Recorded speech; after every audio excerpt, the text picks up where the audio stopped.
Welcome to the Expanding Consciousness podcast with your hosts, Michael Wally and Nicholas Haag.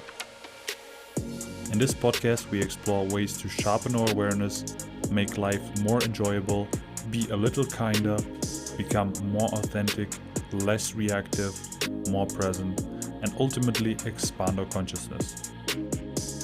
We're happy to have you along for the ride, and if you do enjoy these conversations, please leave a review or a comment, as this goes a long way for us. Enough of the promotional talk and enjoy this episode.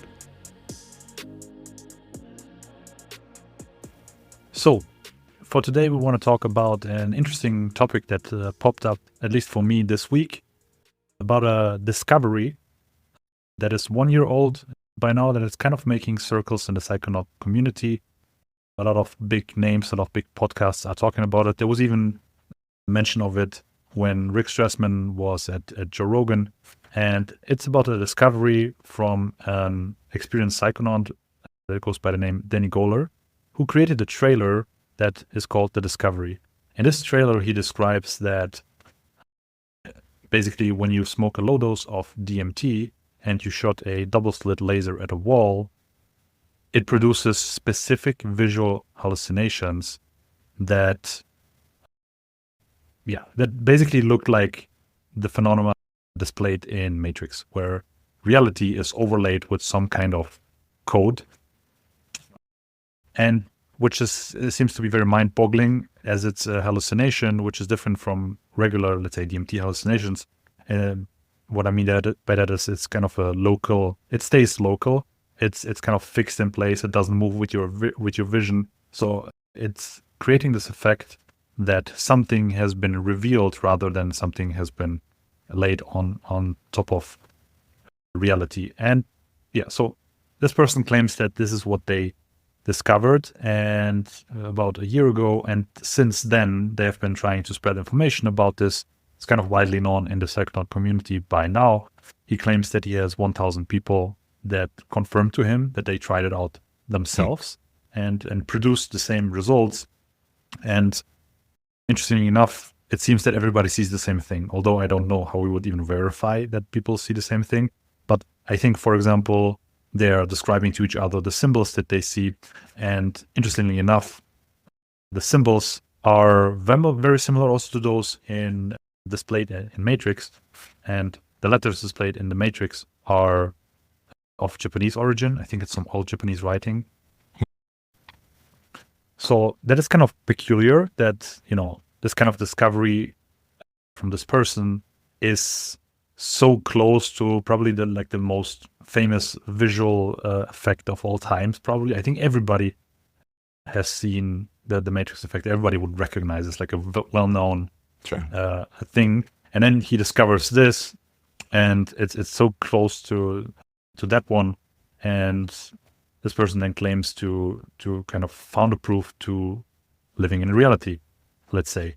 So since then, they have, I think, reached out to big figures in the psychonautic field, also in the scientific, like neuroscience community, people that work on exploring DMT, but hasn't ever gotten real traction with it. Like there's no scientist that really wants to explore this. And I think this is the reason why he created this trailer and is planning to release a film on how exactly they discovered this.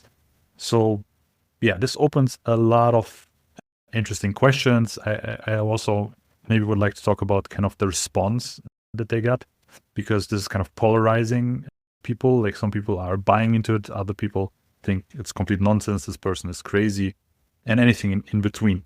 But first, I'd love to hear your opinion on this. When you saw this trailer of The Discovery, what were your thoughts? Yeah. Oh, it's very interesting. One thing that I'm pretty curious about is whether or not, so if people are seeing certain characters, are they seeing like the same patterns of characters? Like if they wrote them down, would they see the same sequences, right? And are they the same characters? And if you have two people that look at like maybe the same place, are they seeing, can they write it down and see if they're seeing the same thing? That kind of wasn't very clear to me. Personally, I think, I'm totally open to whatever it could be if it's anything like tangible and real in a sense. I'm also kind of a little bit skeptical of course, a few things that kind of came to mind as far as maybe explaining it is, and I think the characters, I don't know if it was specifically like these Japanese characters that you were mentioning, or if that's just what they're likening it to, saying that it kind of looks like this. But it would be interesting if it did match an existing system, right? I don't know if that would make me more skeptical or less skeptical. Mm.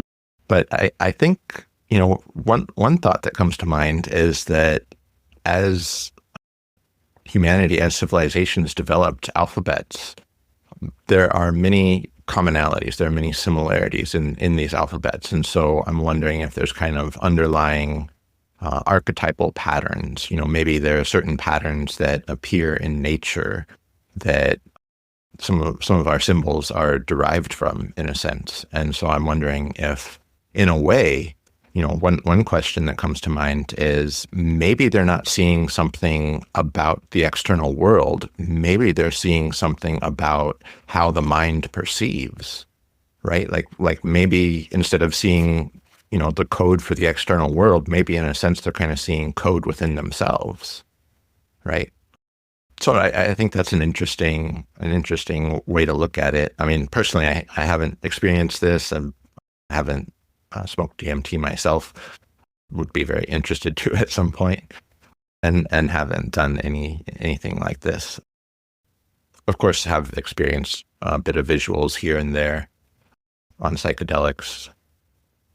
So yeah, I guess that's kind of where I'm at. I'm very open to any explanations. I don't really see this as proof that we're living in a simulation. Yeah. I'm very curious if there's any ways that you can show that people are having consistent experiences with this, because I think that would be very interesting. Yeah. Interesting that you mentioned this idea about perhaps this is how our mind perceives reality, and that's why we see some code as we perceive things through language, because the underlying discussion that have been sparked about this are pretty much about, is the DMT experience produced by our brain, or are we just tuning, or is this an external phenomena that we are tuning into, that we're making touch with? And depending on where you land, I think this is kind of what polarizes the opinions so much, because in one way it's possible, in the other not. The explanations vary differently depending on where you land there. So it's kind of interesting. It was also interesting to see that, because I thought that the community of people who consume DMT all land in the field of, okay, this is definitely an external phenomena or a technology that we're interacting with. Turns out, there's apparently also a large kind of scientifically minded community, even though they have experienced DMT, still try to, or have models of why it could still be something produced by your brain, and they have explanations for why those visual hallucinations are so intricate. They have explanations for why it feels real, in some cases realer than real, and so on. So that was kind of interesting to see, and something to learn there. And regarding to the characters, there was also one interesting thing, because the characters that they describe are of this Japanese origin.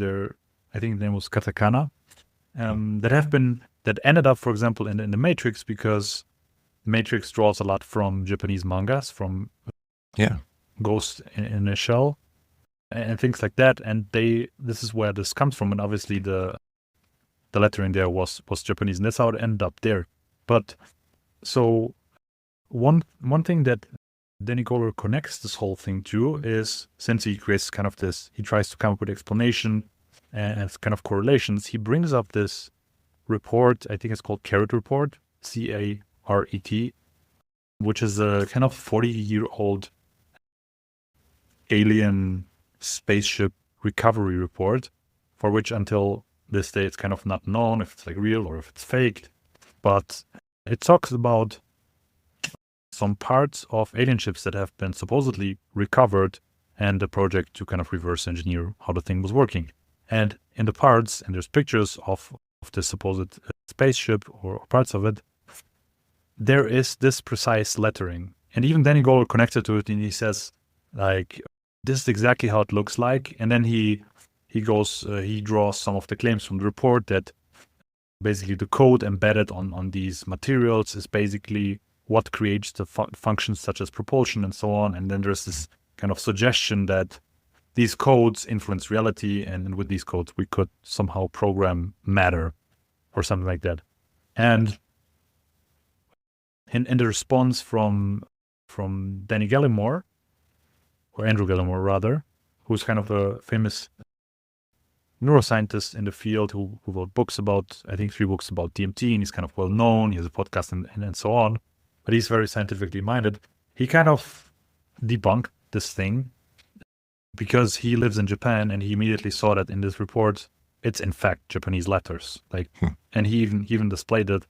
So, whoever created this carrot report, it's kind of, I think it's debunked by the fact, unless we think that aliens speak Japanese, which I think we don't. So it's kind of clear that this is just some Japanese lettering, and therefore probably the whole report is debunked, and which again, takes away some credibility to the theories from Danny Goler. Yeah, that's interesting.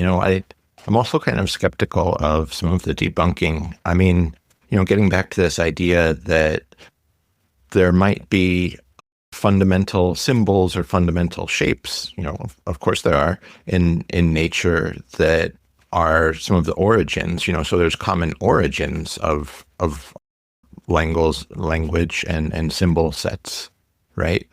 So it doesn't necessarily, in my mind, I guess it doesn't necessarily debunk it, just because it shares symbols with existing language, this katakana you mentioned. So, that's interesting. That's another side of it for sure. And then getting into the alien side of it, of course, I think one of my first exposures to this sort of thinking when it came to psychedelics was, of course, Terence McKenna and machine elves and, different entities that people encounter on some psychedelics, especially like DMT. And I know that the guy that made this, the Discovery trailer, he also mentioned, like in the podcast that you shared, Nick, about encountering some kind of interesting entities. He said like some sort of frog, like, bipedal. I'm not quite sure. I won't do it justice, so I won't go too far into that. That actually taught him to play a certain song on his guitar or something, or play a certain, rhythm. Yeah, so that's definitely another interesting aspect of it. I really have no grounding in any of that. I'm not sure where I land on it. I used to be very interested in conspiracy theories around aliens, and also this question of whether or not ancient civilizations had been visited. I think the book I've got on my shelf from Graham Hancock, Fingerprints of the Gods. And then there's another one, I think, you might know it. I don't know if he's a German, Heinrich von Daniken, Were the Gods Astronauts, I think is the name of one of his books. And so some of the evidence for this is, of course, that many ancient civilizations created monumental structures, sometimes with a degree of precision that seems beyond perhaps even what we might be able to achieve today. Not sure whether or not that necessarily still holds true, whether or not we could. And also that there are many depictions. For example, I think there's a pretty famous Mayan depiction of what appears to be an astronaut. Basically, this dude wearing what looks kind of like some sort of spacesuit, controlling, sitting in some sort of craft and control, using all sorts of different controls, and it really looks like that. And there's other examples. There's actually a fair number of examples. I know, for example, I think they're called the Nazca lines in South America, maybe in Peru, where these images that would only be able to be discerned from the sky, and these were put together by an ancient civilization. So some suggestion that maybe they would have been able to have a bird's eye view of some of these things somehow. So yeah, there's some really interesting questions when it starts getting into the aliens realm. I think the one that I'm most keen on these days is that, aliens are actually us, right? Or ancient civilizations that maybe developed greater technology than what we understand now. Certainly if you get into anything around like the Great Pyramid, there's some interesting aspects of it. Some people suggest that it's like a meditation chamber, and that I think it's called the antechamber or something. It used to have some sort of cap on the Great Pyramid, and I believe it was maybe like during World War II. I've read something around this where pilots, their instruments would actually kind of go a little bit haywire if they were too close or were flying over it. Yeah, and there's some interesting, if you start getting into the pyramid conspiracy theories, there's a lot of interesting stuff. Very deep rabbit hole for sure. Have you ever gotten into any of that stuff out of curiosity? Yeah, for sure. I mean, I find it very compelling to read about these things and try to imagine what is the most logical explanation for these phenomena. So yeah, there's theories that aliens are us from the future. There's theories that our DNA was planted on this planet by aliens, that we are just kind of not a simulation, but an experiment to see how we'll thrive, or perhaps there's some benefit in planting life on this planet. I think this is also kind of the theory behind the Alien movie, or at least if you watch Prometheus, and if this is the conclusion there, that the life was planted by aliens. It's really hard to come to any conclusion for kind of a final verdict, what I believe, because none of these theories have enough evidence. So I'm kind of open to any of these.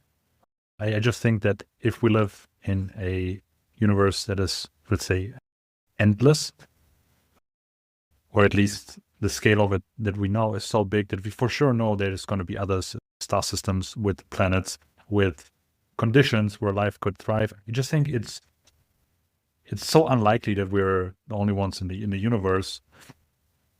So, and that there must be civilizations that are much older than ours, and therefore also much more advanced, and in the speed that we are developing to a multiplanetary species, I think others must have as well.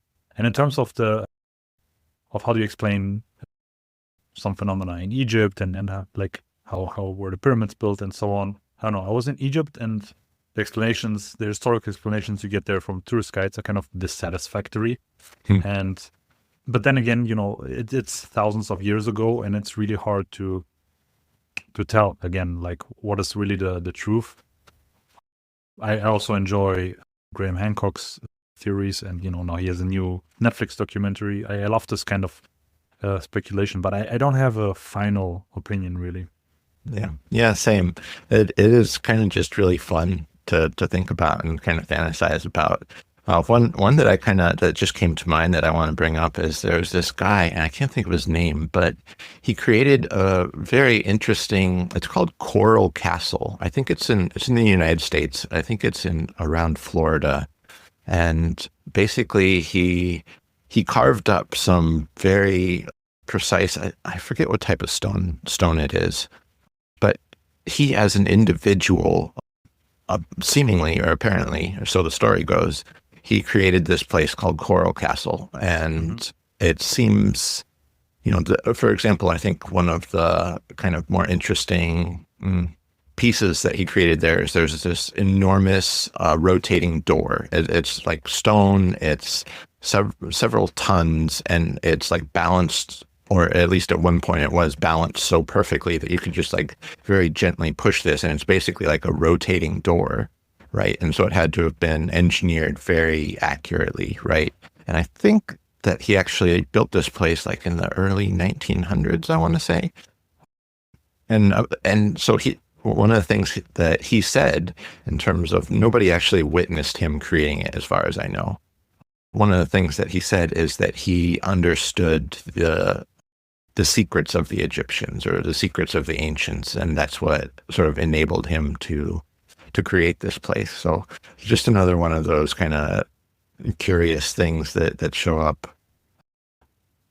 And I'd say the jury's still out on all of this. I have no idea what to make of it.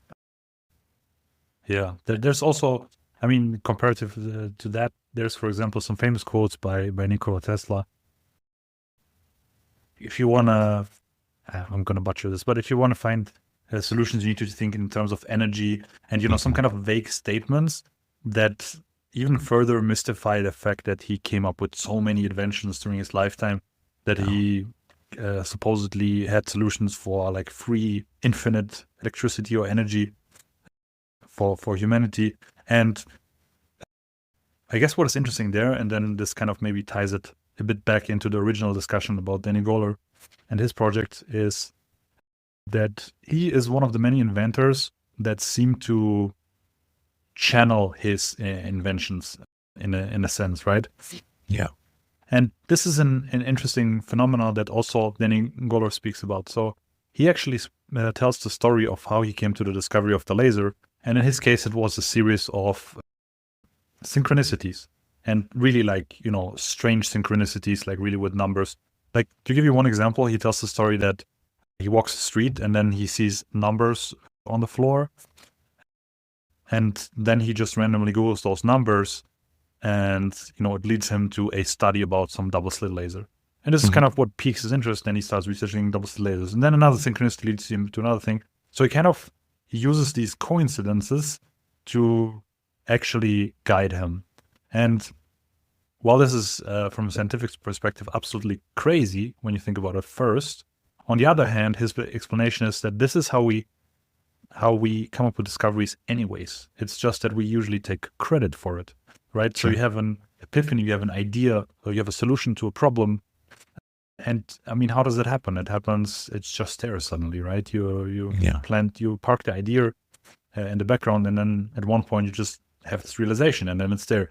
And the idea is that is basically us always channeling and drawing these things in, but not recognizing that this is what we are doing. And I think Nikola Tesla was a bit more open about this idea of him channeling these inventions. And there, I think there's a huge list of inventions. Some of them have never been made use. We never made use of them, and they haven't been released, and so on. And I think it's an interesting concept to think about, and we should probably give more credit to the fact that, you know, it's not us inventing something, but it's coming from somewhere. Yeah. It's interesting. All of this, like the spontaneity of these ideas coming up, the fact that maybe we shouldn't be taking credit for it. I mean, this is very Taoist in my mind, right? Like, I mean, that's probably a line directly from the Tao Te Ching, right? Like not taking credit, you know, doing and not taking credit, and not necessarily taking credit for the fruits of your labors, and just kind of like giving it up in a sense.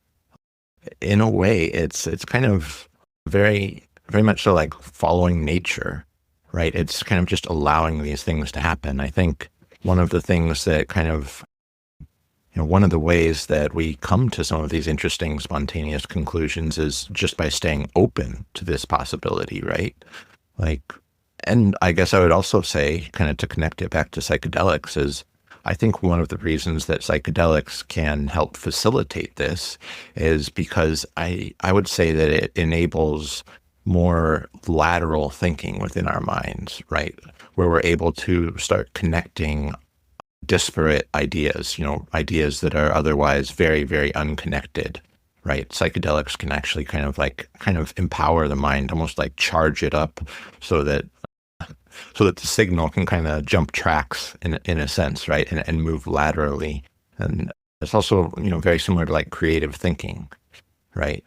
And so often, as you're describing, like even when you're in school and you're learning things, oftentimes when you finally grasp it, it's not necessarily a linear progression towards that grasping. It's like, it sort of dawns on you. There's this certain spontaneity, this sort of aha moment when you start to understand something. And it's almost as if, one way to see it maybe is we're simply creating the conditions that lead to the kind of like spontaneous manifestation of this, right? Like maybe once you have certain ideas in your head and you're allowing yourself to just kind of be very open, then some of these things will just naturally come forth because in a sense, it's part of the fabric of reality in a way, or part of the blueprint of reality, you could say. And we start to become aware of it when we're very open, which psychedelics tend to make us very open. And when we're thinking about this, and when the conditions are correct, and I think in some ways this also relates to the origins of life, right? Like you might even say that life sort of spontaneously arises given the correct conditions. I think we've even produced experiments where given the right sort of primordial soup, that life seems to emerge spontaneously from these conditions, and it's not necessarily like a linear progression to this. And I find this idea of like spontaneous emergence to be very, very fascinating, right? And it also goes along with other things that we talk about. It goes along in my mind, like I said, Taoism, and it goes along with like surrendering, to the moment, and kind of just trusting. I guess in a sense there is a trust component required. Just trusting in the unfolding, trusting not necessarily like in a higher power, but in my mind I would put it as like there's sort of a blueprint, an underlying blueprint, or blueprint doesn't quite do it justice. There's an underlying various different patterns within existence. And when the conditions are right, different things can emerge. Makes me think about like fractals a lot. But so that's some of the wild tangents we could go on. Yeah, there's a lot there really. So yeah, it requires some trust into this phenomena in order to kind of start surfing it and start to make use of it in order for stuff to emerge, especially when it happens in kind of high strangeness situations. Because sometimes I see that even as the confirmation that this is a synchronicity, for example, I should pay attention to, but that includes, so there's almost like a wink of the universe or whatever, where it's almost sometimes humorous in the way that synchronicities happens, where you just, okay, this is ridiculous. Okay, it's clear as day that this is a synchronicity.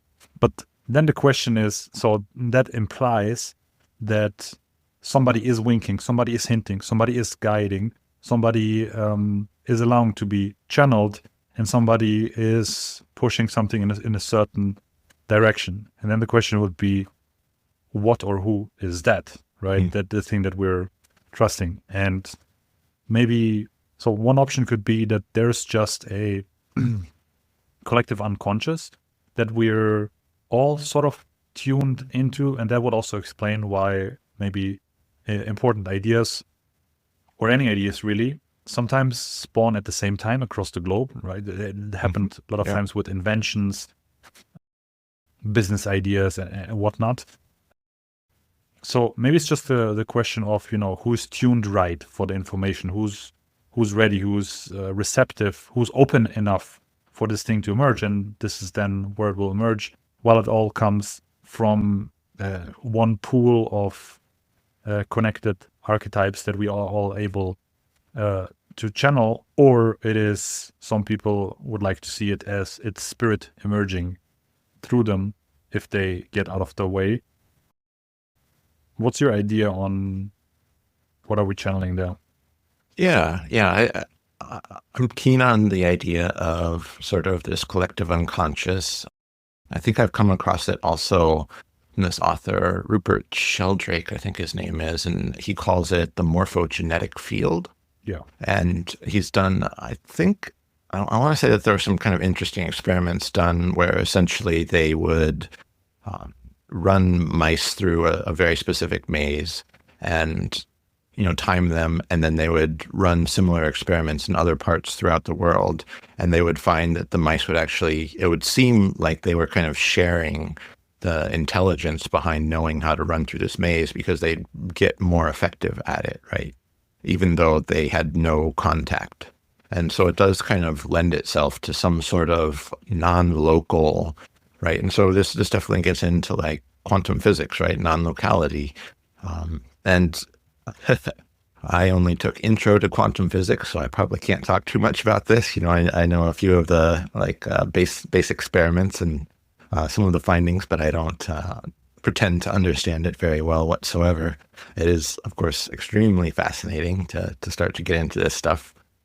But yeah, my idea around it is kind of something like some sort of blueprint, or maybe it's just inherent in the structures of the universe, in terms of like the atomic structures, and and of course there is always this question of like, if there is some sort of intelligent design behind it, then who's the designer? Of course, then the question becomes like, well, who's the designer of that, and who's the designer of that? And yeah, I don't know, very fascinating stuff, but starts to boggle the mind, and I don't think I have any good answers for it, but I like to think about it. I like to talk about it.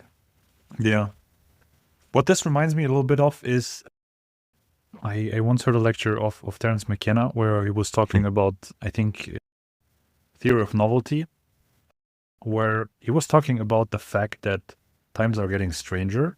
And I don't know if you share that experience, but times are getting really strange from my perspective. And he was trying to kind of explain what is the reason for that. And he was kind of saying that we have this, so that novelty is basically a built-in evolutionary mechanism that we're experiencing here. And that seems kind of random, and it seems kind of that we as humanity, we came up with all of these novelties, and they're so random, all of the technology that we own today, all of the developments as a society, but actually they're just built into evolution, that we are just, that this novelty is actually also what is pulling humanity forward, that we have this big drive towards novelty, and why we are developing so rapidly, and while we're with exponential speed developing the things that we are developing and progressing so quickly, is actually exactly this pull for novelty. And that is kind of something built into civilization. And that's why this will always create kind of a loop of we learn something and we go into chaos, but then we learn again, because we always base ourselves on the whatever we learned previously.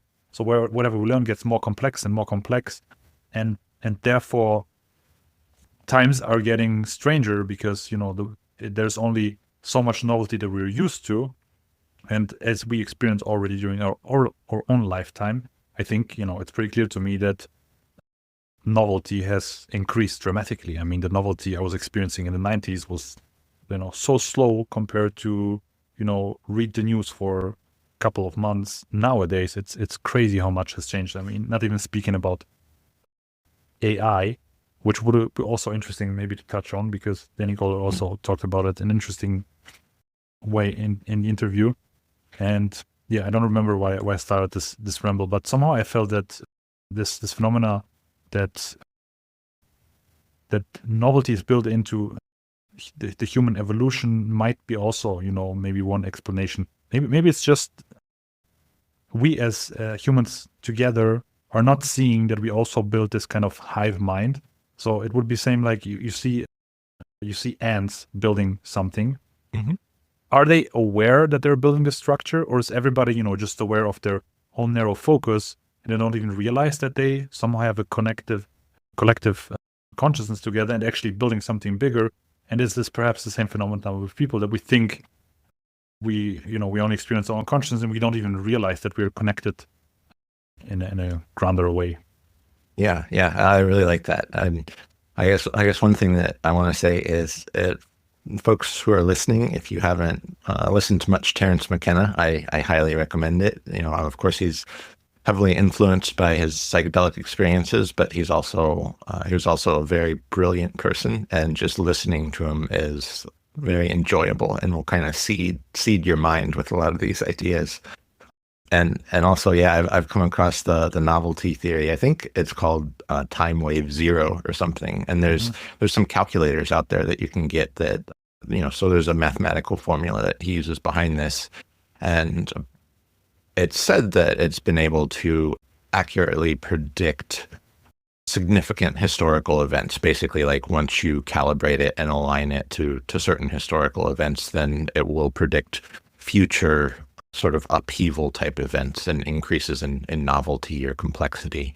And I would say that in my mind, a lot of it comes down to this question of like increasing complexity, right? So if you look at, the evolution of matter, right, and how a sun is basically like kind of molecular atomic furnace, right, where it can create, it's banging together these molecules and it can create denser and denser, more complex molecules, right, as you go up like the periodic table, right? All of these, most of these things are created in stars, right? And so this increasing complexity in like material existence, kind of seems to follow that in a sense.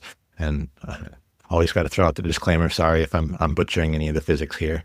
Um, but yeah, I guess one way that I see it is it is a matter of kind of increasing material complexity, and in a way we're kind of mirroring that, and it's almost like a natural thing to happen, right? Because once these more complex materials are created, then there are, different interactions with them, right? And it's like these interactions kind of dictate to some degree.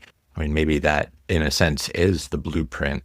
It's the interactions between ever increasing complexities of matter, ever increasing complexities of material existence.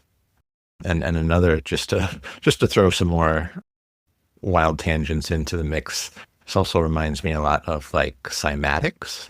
So I don't know if you're familiar with this one, Nick. Yeah, but basically, if you subject matter to various different frequencies of sound, then it seems to start to form interesting and increasing complexity of patterns, essentially. Like if you look it up on YouTube or something, if you look up cymatics, you'll find people putting sand on like a plate and putting a speaker underneath that. And at certain frequencies, it creates different patterns. And at lower frequencies, once you reach these stable patterns, they're more simplistic. And as the frequencies increase, the complexity of the patterns increases.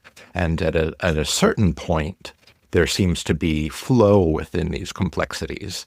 There seems to be movement within the complexities and within the patterns. And it resembles like life. It resembles like a cell or something. And the movement resembles, fluids moving within the cell. And it's very fascinating, and to relate this to, something a little bit more biblical, right? I mean, in the beginning was the word, right? Mhm. And that is sound, and is sound, the basis for some of these things. Yeah, I mean, it's great to think about that from something so simple, so much complexity emerged to the point where we ended up where we are today in the universe, which is really fucking complex, at least from the point of like human comprehension. So what was interesting also was that Terence McKenna was speaking about the fact that this kind of speeds up until a certain point, which will be kind of an important event in human history. And if I remember correctly, he was even saying that he did this calculations independently, but ended up kind of being almost the same like the Mayan calendar, right? There's the story that the Mayan calendar ends suddenly and that there will be an end of world event, which was talked about a lot in 2012 because this was how people translated the calendar and they thought this is when the world's going to end. But he also makes the point that even if they're off by a couple of years in the grand scheme of the universe or humanity, rather, so for example, if this event only happens 100 years from now, it will still be super fucking accurate in the scale of like how Sure. old the Earth is and so on. But in this event is probably the event where humanity then transcends, enters the next dimension, or well, transcends in some way. What do you think? What will this be? This event that would change humanity that we're driving towards with novelty? Yeah, yeah. I have no idea, but what I might speculate is, kind of transhumanism, right? Like if we do create artificial general intelligence, and then somehow we're able to kind of like merge with that, maybe that's the event, right? And it is interesting in kind of this increasing complexity as we're moving towards something, who knows?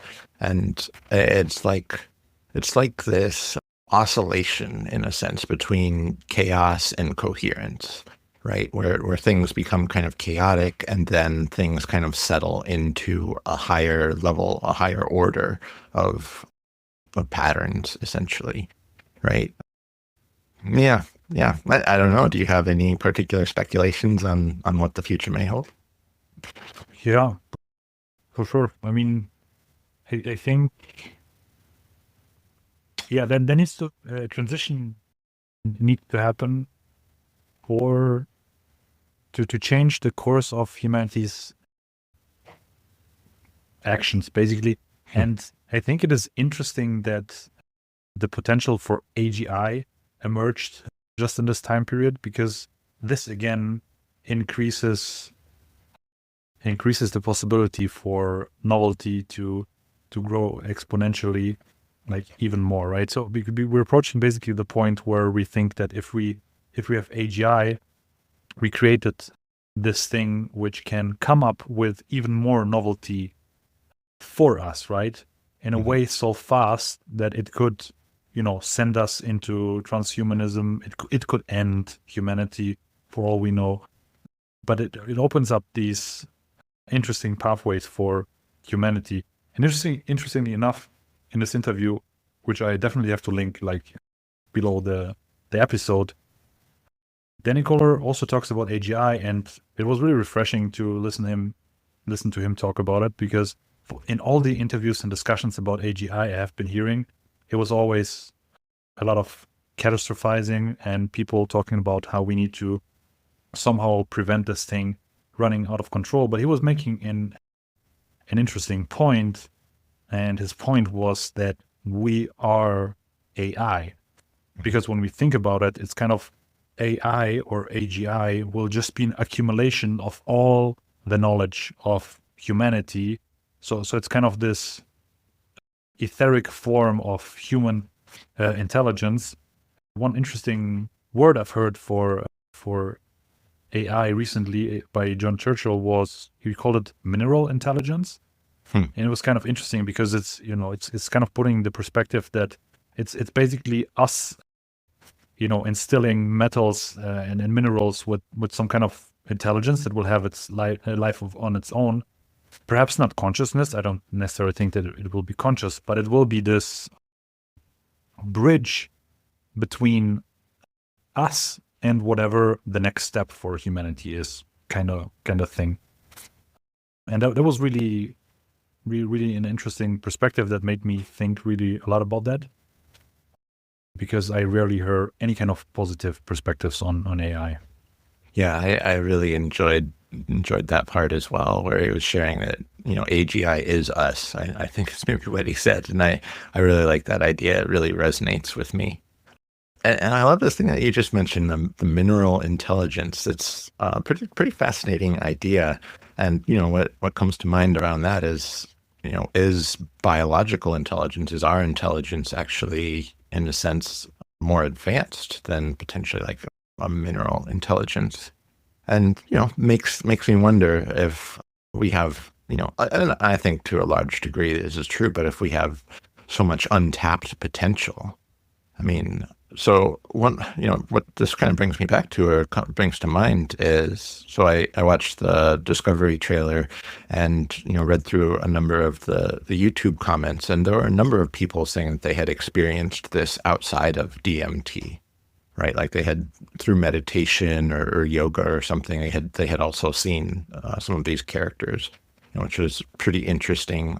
And in my own journeys and readings and stuff, I definitely kind of fantasize around yoga and some of these paths leading us to more enlightened versions of ourselves, where our capacities are just well beyond anything that we're experiencing now. And, I guess another one that kind of comes to mind in a similar vein is, boy, I can't think of the author's name now, but the Gene Keys, right? Have you ever come across that one?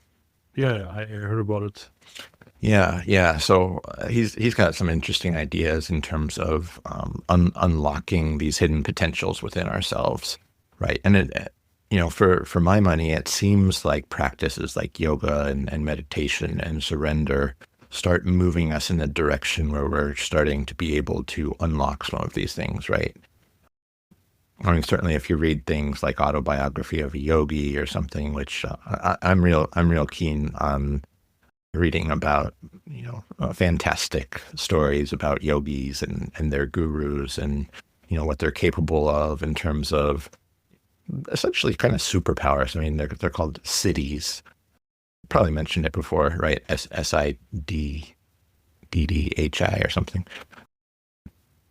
But yeah, really fascinating stuff. And I've also kind of wondered, I played around with the idea of whether artificial intelligence will kind of start leading us to unlocking these capacities within ourselves.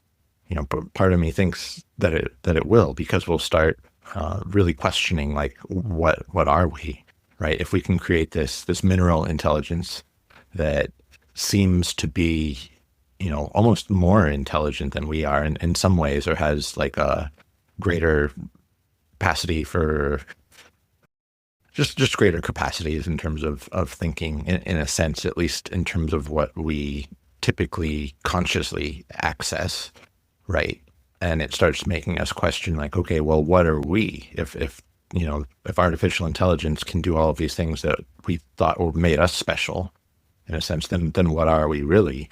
And we might start looking into different ways, things like yoga. I mean, I think it's probably a far way before scientific community starts embracing, some of yogic science. Sometimes it's referred to even. But I think AI could start pushing us in that direction. I'm pretty excited for it personally. Yeah, I definitely believe we will start drawing from AI also in that direction. Although I think that we are actually somehow already on the path. So this is something I've kind of observed that is happening with psychedelics, for example, where it seems that the effect of psychedelics, it's not that you necessarily need to take psychedelics in order to draw your knowledge. For example, if you take psychedelics, it seems easier to channel ideas. And we talked about these examples of even like big inventions, big ideas coming from people that took psychedelics. But I might be delusional there, but I think it's basically not the psychedelics themselves that gives you the idea, but it's just you're becoming more attuned to the fact that you are able to draw from this kind of knowledge. You're able to tap into this stuff anyways, and usually it trickles down into your life. It has an impact, right? And what I see happening is there has been this psychedelic renaissance, or let's call it renaissance. So there was again an upheaval in the use of psychedelics. But what happened from that is that people started to look for modalities that do the same thing, but without the psychedelics. They basically realized it's not actually what we need, right?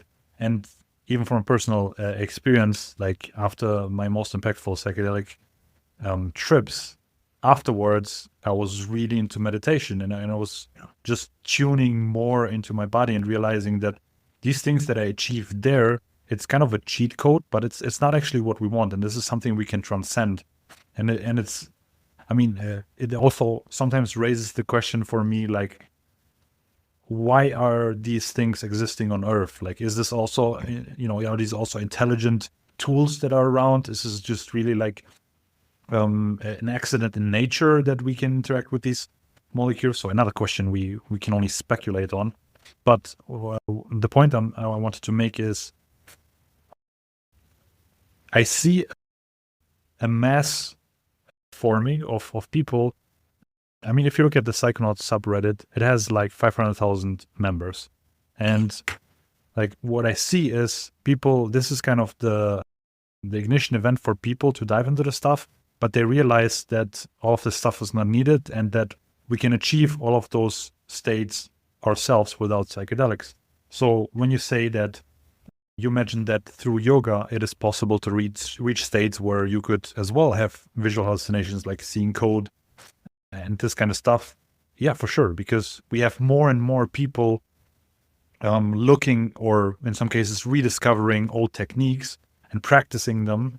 And, also in that field, it's going to get more crazy for sure.